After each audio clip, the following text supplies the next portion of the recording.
Hi everyone, and welcome to this episode of Women in Retail Talks. Joining Melissa Campanelli, co-founder of the Women in Retail Leadership Circle, is Rachel Cohen, the co-founder and co-CEO of Snowe, the direct-to-consumer homewares company that sells well-designed, high-quality home essentials. Listen in as Cohen discusses why she founded Snowe, how she markets her products and brand, the biggest challenge she had when starting the company, and how she solved it. All recorded live at the 2019 National Retail Federation Big Show in New York City. And now, on to the show. Well, hi, everybody. I'm here at the NRF Big Show 2019 in New York City. I'm Melissa Campanelli. I'm the co-founder of the Women in Retail Leadership Circle, and I'm excited to be here with Rachel Cohen, the co-founder of Snowe. Rachel is also speaking at the event here today, so we were happy to grab her and be able to talk to her as well on this podcast. So welcome. Thanks for having me. Excellent. So Rachel, tell me a little bit about Snowe. I've heard the name, I've heard the company name. I'm just not exactly sure exactly what you guys do. Yeah, sure. So we launched the company just over 3 years ago, and the whole idea of Snowe came about because myself and my co-founder Andres were actually a couple. Oh. So we met in grad school. We were moving back to New York and setting up our home together for the first time, building out our apartment, and we were going through the process of shopping for the home, and we found it was pretty painful. We would go to all the large retailers and be sifting through what felt like millions of products, both online and offline.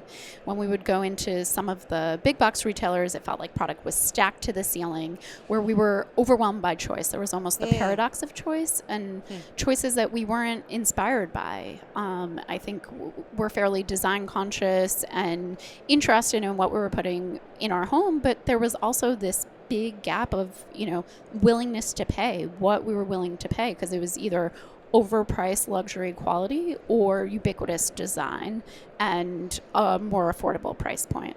So really we set out to build a solution because we couldn't find it, and that's what Snowe is. So we're rethinking the way you shop for the home. We're a digitally native vertical brand. We started online. We're testing offline as well. But the whole idea is that we wanted to simplify the experience of shopping for the home. We wanted to give customers what we couldn't find in the categories that we thought were foundational within the home. So we launched with 4 categories: bed linens, bath linens, and tabletops, so dinnerware and glassware.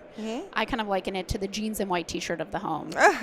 It's that foundation, those staples that can really elevate and change how you interact with everything. And then you can mix and match your own personal style on top of it as well. But really, at the end of the day, we're building the go-to destination for home, and what that means is building a brand. And as you said, we like to talk about white space here, sort of, especially when we're talking to entrepreneurs. So I guess the white space was that there was really nothing sort of in the price point and the style that you guys found or you created, or what would be a way to describe that? Yeah, I think it was 3 things as we saw it. So there was that price versus quality. So it was luxury quality, but out of our reach for our price range, and 99% of the population's reach when you wanted something that was better designed. Right.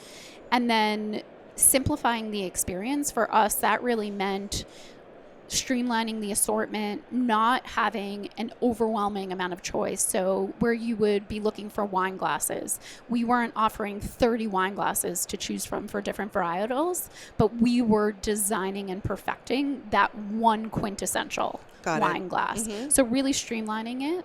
And we also thought the white space was a brand. There weren't any brands that inspired us. We felt within home it was fairly unimaginative, so to speak, and it also didn't speak to our generation or the generations that would be growing up. A lot of things were overly feminine and floral and then didn't speak to a gender neutral voice. So there was so much within the home space that seemed stuffy.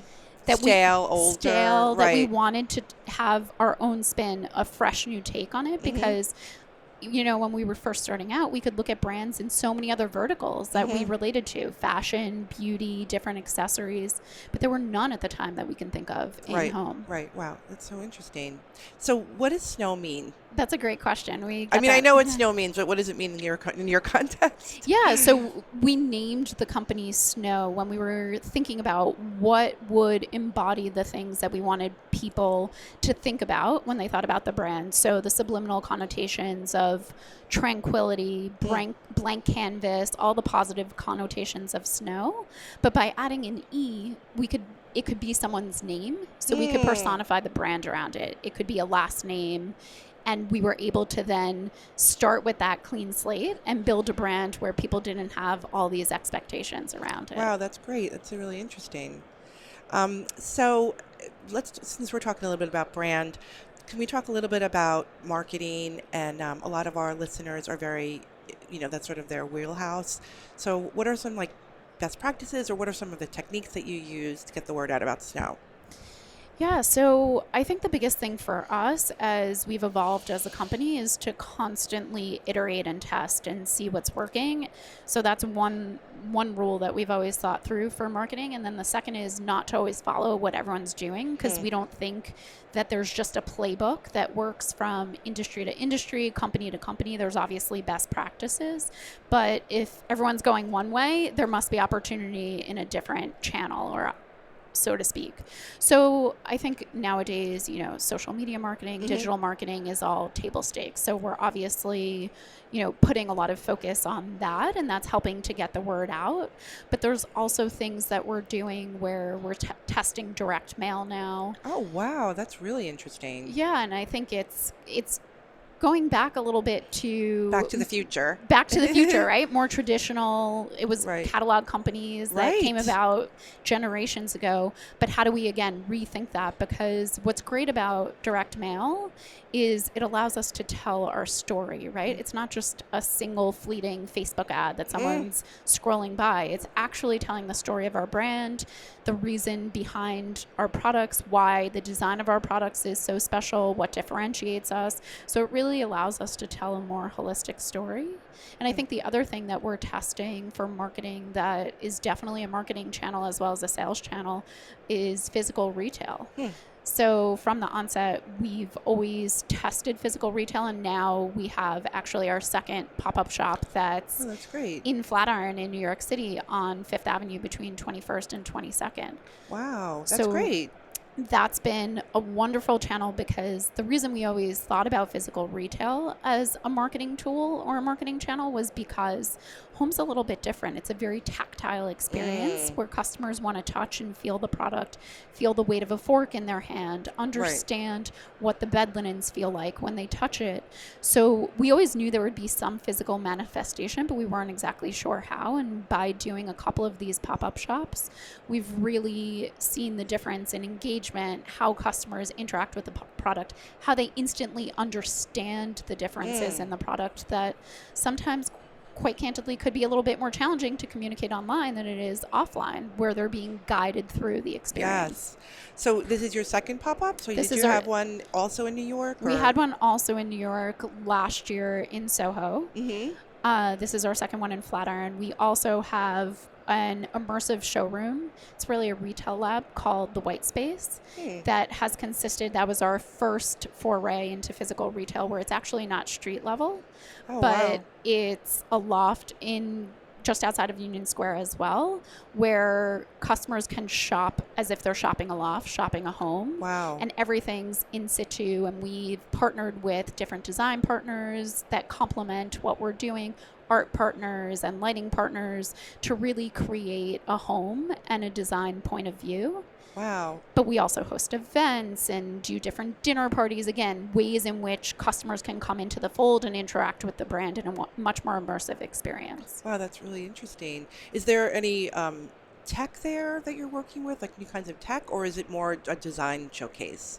So that, I would say, is more of a design showcase. We're always testing different tech and retail technology and how that can enhance what we're doing. I think the biggest thing is customers aren't walking out with the product, right? They're purchasing on iPads, and then we're shipping it from our warehouse and really making it seamless from online to offline.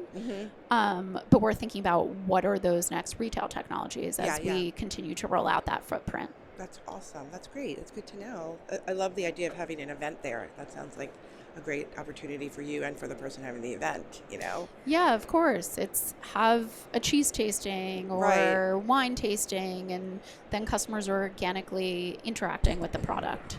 Great. So, one of the things that we love to talk about too at Women in Retail is having the guts to start your own company or moving forward. So, can you tell us a little bit about what that was like? Maybe you can offer some best practices for women out there who might be interested in doing something similar. Maybe they worked in another industry or they want to start something on their own or change industries or whatever. Yeah, I think the biggest thing is to be honest about how scary it is, right? It's not something that's easy, even for every entrepreneur, every other founder that I've always spoken to, but there's something that compels you or you feel drawn to, that if you're not going to do this, someone else is going to do this. And you're so passionate about it that kind of overtakes the fear or any apprehension that you might have. Right. But I think it's also a balance of trusting your gut as well as being smart about a plan, being data driven. So when we were first starting out, Andres and I still had our other jobs, and we started working on nights and weekends, moonlighting to really understand and test the concept. We were setting up focus groups to really understand what the opportunity was.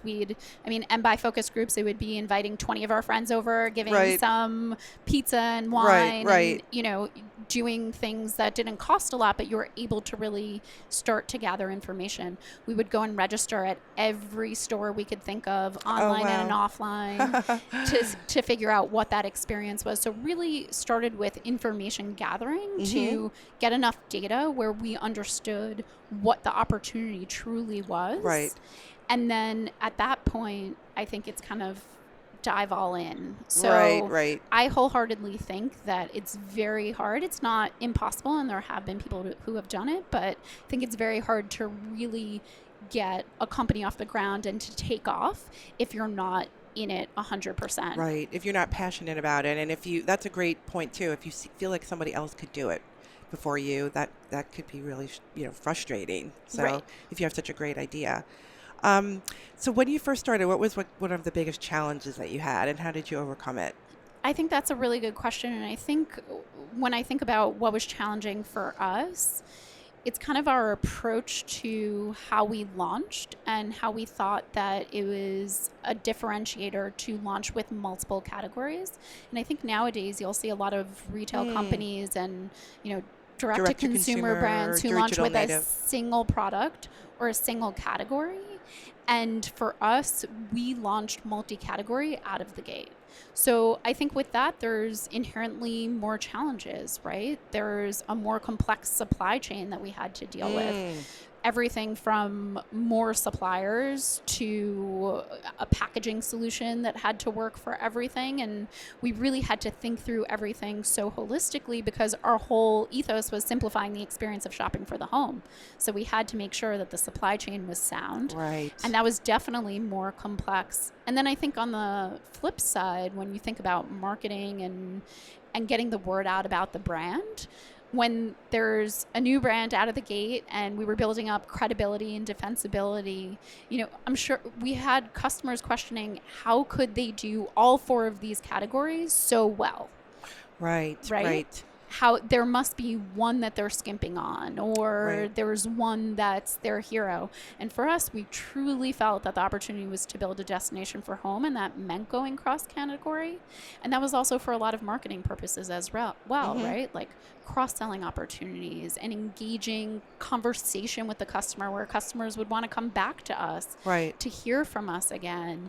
And that leads to increased customer lifetime value. So all of these things that we were taking into effect, but certainly was potentially the hard road as well from early days. It shows how how the brand is so important to you that you would go through that experience. Absolutely. Just to get to the brand, just to make the point of what your brand is, which was something that you needed. So anyway, just in closing, what do you have on the roster or whatever for 2019? And do you have any goals that you want to achieve this year, professionally, even personally? Yeah, there's always January is a good time to reflect on all of that, right? Well, I think our team is just recovering from the whirlwind of fourth quarter, and we're in planning phases now. And a lot of what we're forward looking and thinking about is part of what we talked about with physical retail. How do we continue to create innovative physical retail experiences that aren't necessarily the same at each location that we have, and kind of test that outside of New York. Think about other markets and how do we continue to expand that retail footprint, because we've seen such success with the early ones that we've done. Another thing that's top of mind for us that I touched upon when we were doing our research phase is wedding registry. Yeah. So that's something that's grown organically that we have not put $1 of marketing into. We have registry functionality on our site, but how do we really think about if we want to be the go-to destination for home, and when customers are thinking about these life-changing events, wedding registry, moving, cohabitating, these are all those transitional moments when customers start to think about purchasing these products. Right. So how do we really think about an innovative way? What's the Snowe take on our wedding registry 2.0? Right. Wow, that'll be great. Any personal goals? Personal goals.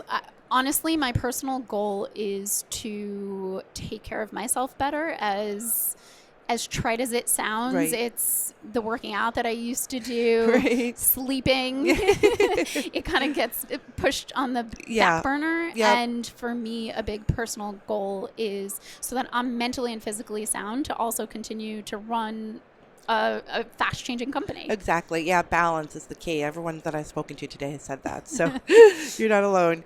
But anyway, okay, great. Well, Rachel, it was so great to speak with you today at Women in Retail Talks. I hope you have the great rest of the show, and we'll talk to you soon. Thanks for having me. Okay, bye-bye. Thanks for listening. For more information on this podcast, please check out our podcast channel page at wirlc.com/podcasts for show notes. Women in Retail Talks is available on Apple Podcasts, Google Play, and Stitcher, but make sure to subscribe to our podcast channel page as well. Thanks, and until next time, this has been Women in Retail Talks.